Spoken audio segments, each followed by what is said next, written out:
to those far or near, short or tall, college student or not.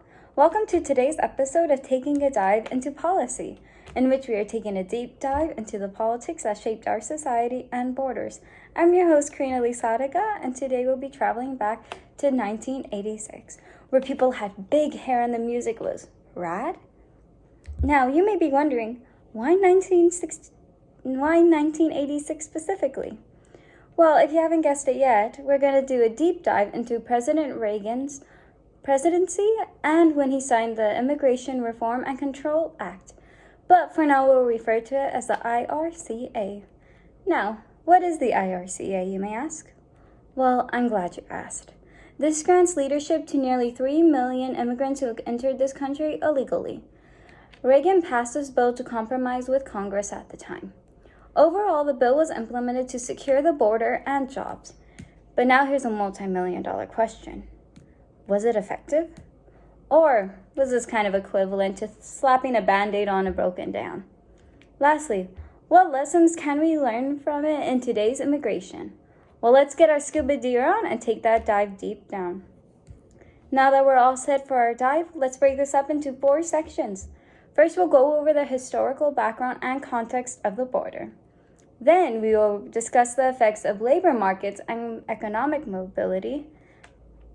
Also, was there a social and political impact? And what lessons can we learn? But let's start off with the first one I mentioned. Now it's time to get our dive in. Now that you got all your gear set, get ready to jump in because we're going swimming back in time to the 1980s. When the United States was facing an increasing growth of illegal immigrants, which is at an estimate between 5 to 3 million people. President Reagan, a man known for his love of jelly beans, along with Congress, wanted a compromise on immigration so that some immigrants who entered here illegally can get their citizenship only if Reagan would be able to secure the border. The problem, though, comes from this. Originally, the agreement was 1 million. Reagan granted citizenship to 1 million immigrants, but then Congress demanded more, 2 million, 3 million. So this made it harder for Reagan to secure the border. Now, let's stop swimming and focus for a moment. You came in the United States. It's 1986. You crossed illegally with your family. You're sitting down watching Congress debate whether you're going to be one of Reagan's citizens.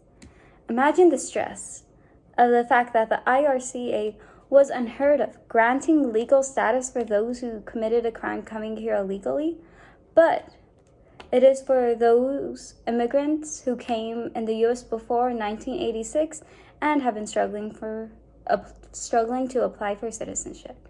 It sounds like a great plan, but let's keep swimming and find out what really happened.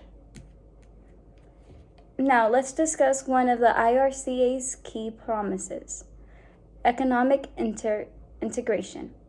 The question lies, did it work?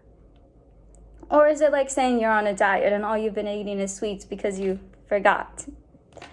An economist by the name of Vernon M. Biggs Jr.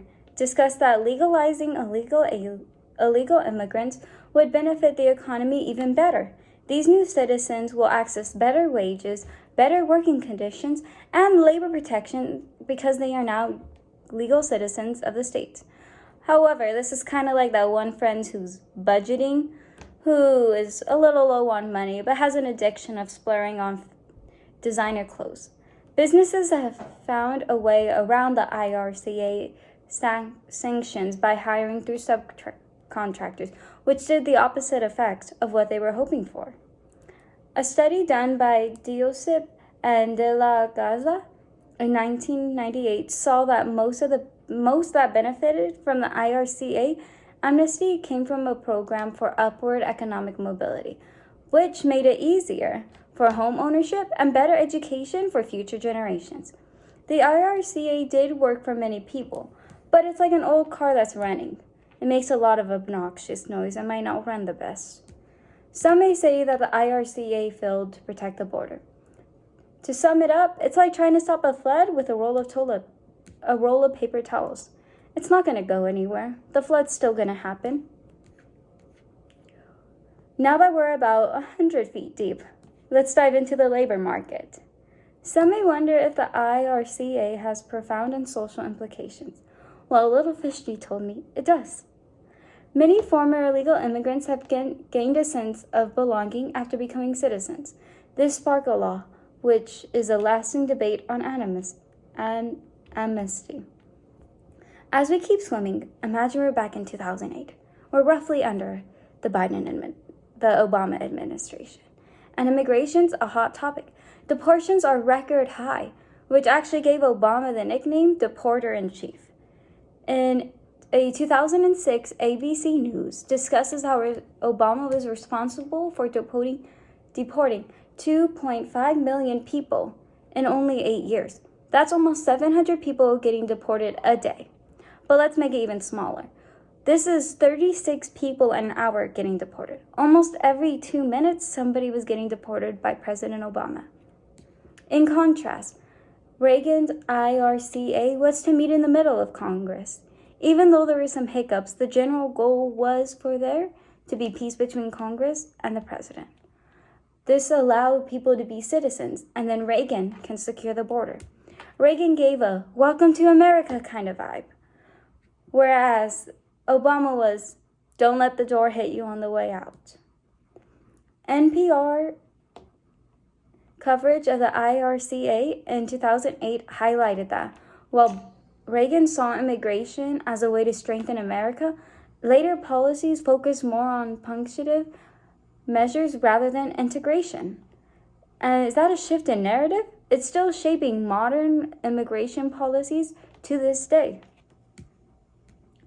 As we swim up to the surface, what can we learn from the IRCA? Should we follow a similar approach, or should we go in circles like a confused Roomba? Critics argue that the IRCA's failure to enforce employee sanctions led to a continual illegal immigration. Others believe that there should be a modernized version of the IRCA, which combines legalization with a robust guest worker program and a secure border to provide a sustainable solution. Do you see this happening nowadays? Can you imagine our current President Trump making amends with what's happening at the southern border, or grant citizenship to some of the illegal immigrants that crossed? The Library of Congress discussed that the RICA was meant to be a one-time act. However, since there were no reforms, illegal immigrants will still continually push to be citizens, the easier way. It's like buying a phone to last 20 years with no update. I understand it's tough to try to bring back this, but we need to set a ground level. Reagan was too loose with these immigrants. My guess is if he probably wouldn't have granted this, things might have changed. I can't say it would be for the better or for the worse, but we definitely would be a lot different, and I'd argue immigration wouldn't be as much of a problem as it is now. But the key takeaway from this episode is that comprehensive immigration is a long-term commitment. It can never be fixed with one act. It's a contingency. It's not something you could slap a bandaid on. You have to constantly look after and care for it. As we wrap up scuba diving and reach the surface, we will reflect on the RCA's legacy. I hope everyone now has a better understanding that immigration policy is complex and tied to our economy and even our social groups. Even though the IRCA was probably not the right way to approach amnesty and border enforcement, it offered a different path. It offered a chance of hope for those that came here illegally to have a second chance of becoming citizens. As we know, immigration is a hot topic in today's debates. I ask each of you to reflect on the following. What role should amnesty play in fixing the immigration system? Was the IRCA a good compromise? Do you think there were some ways that you personally think we could have improved on the IRCA? You've heard my opinion. So please put in the comments and tell me your opinion. Maybe next time I'll do a follow-up on this. Wow, doesn't time fly? Well, it looks like it does. It's been a great journey with you, doing the scuba dive with you, learning more about our policies and the impact of it on our immigration. From learning about Reagan's presidency to learning about Obama's presidency. Thank you so much for joining me on taking a dive into policy this week. This is your host, Carina, signing off.